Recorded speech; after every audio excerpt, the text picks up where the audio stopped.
Ilang buwan nang wala sa Pilipinas si Ko sa gitna ng pagputok ng kontrobersya sa questionableng flood control projects. Agosto nung nakaraang taon, panahong mambabatas pa si Ko, tumungo siya pa New York sa Amerika para mag-medical leave. Noong Setyembre naman, sa mismong araw ng palugit sa kanya ni House Speaker Faustino Bogie D. III na bumalik sa Pilipinas, nag-resign si Ko. November 2025, nagpost sa social media si Ko ng mga serye ng video kaugnay sa budget insertions na aniyay iniutos ni Pangulong Marcos at dating House Speaker Martin Romualdez.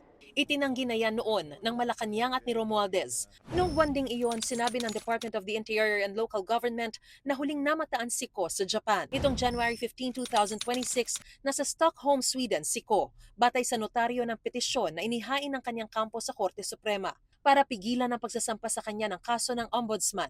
Sa parehong buwan, may impormasyon ng DILG na nasa isang gated community si Ko sa Lisbon, Portugal. Sabi naman ni DILG Secretary John Vic Remulla, nakita si Ko sa Italy bago nitong Holy Week. Bago siya mahulik, nanggaling daw si Ko ng France sakay ng isang kotse.